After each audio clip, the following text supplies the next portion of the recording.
Friends, welcome to my YouTube channel. आज हम modern history में पढ़ेंगे गवर्नर जनरल ऑफ इंडिया। अगर आप मेरे चैनल पे नए हो तो प्लीज़ चैनल को ज़रूर सब्सक्राइब करें और साथ ही साथ वीडियो को एंड तक देखें। अगर आप जो है गवर्नमेंट एग्ज़ाम की तैयारी कर रहे हैं तो आई होप आपकी तैयारी जो है काफ़ी अच्छी चल रही होगी। मैंने पूरी कोशिश की है कि जो इस टॉपिक से रिलेटेड जितनी भी एग्ज़ाम में क्वेश्चंस बनते हैं वो मैं आपको जो है ज़रूर करवाऊँ। मेरे से एक भी पॉइंट स्किप नहीं होना चाहिए। इसीलिए जो है मैंने 3 बुक्स को फॉलो करके ये नोट्स बनाए हैं। एक है मेरे पास तरुण गोयल की बुक, एक है हरियंत की बुक और एक है लूसेंट की बुक। तो मैंने तीनों बुक्स से जो है ये नोट्स बनाए हैं। आपको जो है 3 अलग अलग बुक्स खोलने की ज़रूरत नहीं होगी। अगर आप जो है इन नोट्स को अच्छे से पढ़ लेंगे तो आपका जो है 3 बुक्स का डाटा जो है एक जगह पे आपको मिल जाएगा। ठीक है, तो आपने जो है इनको अपनी नोटबुक पे ज़रूर लिखना है। मैं आपको जो है एक ट्रिक बताऊंगी इसको याद करने की। अगर आपको वो ट्रिक इजी लगेगी तो आप उस ट्रिक के ज़रिए ज़रूर इनको याद कर सकते हैं। तो नाउ हम स्टार्ट करते हैं गवर्नर जनरल ऑफ इंडिया। ठीक है, तो फर्स्ट जो गवर्नर जनरल ऑफ इंडिया थे वो थे लॉर्ड विलियम बेंटिक, और ये जो थे ये last governor general of Bengal भी थे। तो हम इनको जो है किस तरीके से याद कर सकते हैं। फर्स्ट कौन है? William Bentinck, Charles Metcalfe, Lord Auckland, Lord Ellenborough, ठीक है, and Lord Hardinge, Lord Dalhousie and Lord Canning. ठीक है, अब इनका टाइम था 1828 से लेके 1856 तक का।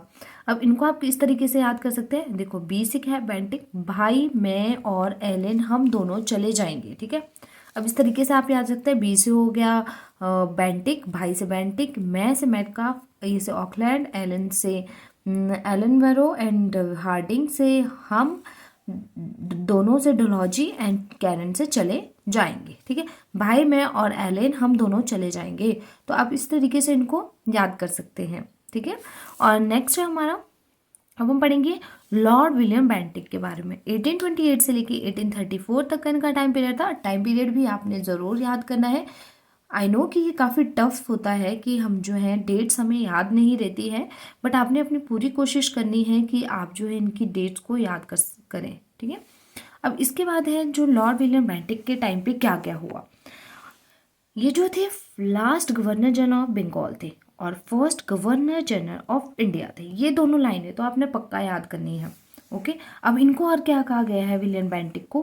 Father of modern western education in India.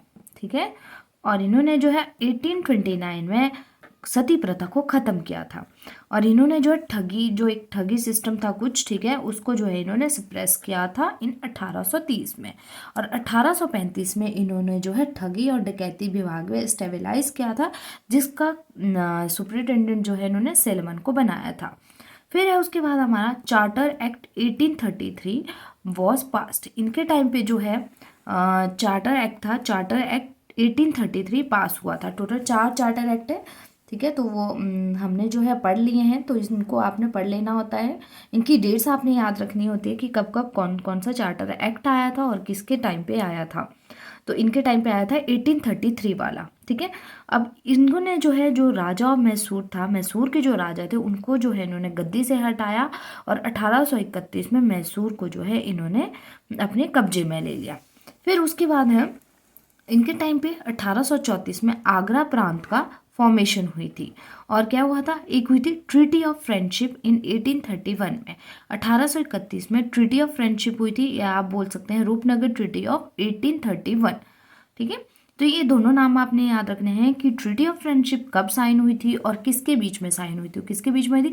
William Bentinck के, लॉर्ड विलियम बेंटिक के बीच और महाराजा रंजीत सिंह के बीच में ये जो है ट्रीटी साइन हुई थी। और महाराजा रंजीत सिंह जो थे वो सिखों के महाराजा थे। ठीक है, और इनको और क्या कहा गया? शेरे पंजाबी इनको कहा गया है। फिर है 1834 में जो है कुर्ग को जो है ब्रिटिश ने अपने कब्जे में लिया था, एंड सेंट्रल कछार को जो भी है इन्होंने 1831 में अपने कब्जे में ले लिया था। तो ये सारी चीज़ें जो है बेंटिक के बारे में आपने याद रखनी है। अगर आपको याद ना रहे तो इनको अपनी नोटबुक पर ज़रूर लिख लें। उसके बाद क्या हुआ था कि लॉर्ड विलियम बेंटिक ने जो है प्रोवेनिकल कोर्ट ऑफ अपील जो है ख़त्म की। ठीक है, और इन्होंने इसके बदले जो है कमिश्नर्स को अपॉइंट किया। फिर सेकंड आ जाता है मैं sir Charlie Metcalfe. Sir Charlie Metcalfe 1834 से लेके 36 का इनका टाइम था। टाइम पीरियड भी आपने याद रखना है।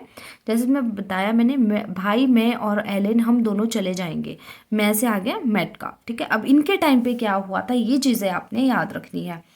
इनके टाइम पे हुआ था फेमस प्रेस लॉ जो है पास हुआ था, प्रेस एक्ट ऑफ 1835, 1835 का प्रेस एक्ट पास हुआ था।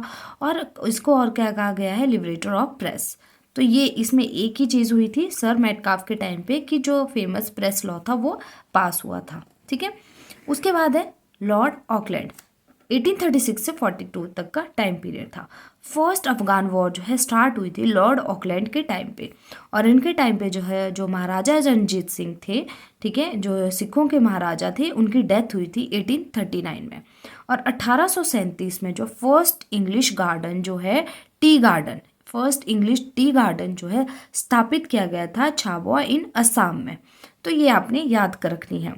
इसके टाइम पीरियड में देखो 3 चीज़ें हुई थी। एक तो फर्स्ट अफगान वॉर हुई थी, महाराजा रणजीत सिंह की डेथ हुई थी, 1837 में फर्स्ट इंग्लिश टी गार्डन जो स्थापित किया था कहाँ पे, असम छाबुआ में।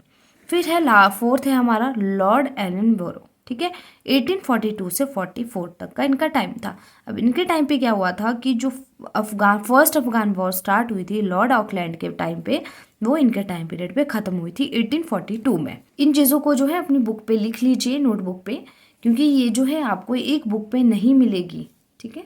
जो है स्लेवरी सिस्टम ख़त्म किया और 1843 में इन्होंने गुलामी सिस्टम को डिक्लेयर कर दिया illegal through out the India. और इन्होंने जो है इंडियन स्लेवरी एक्ट 1843 एक्ट 5 जो है पास किया।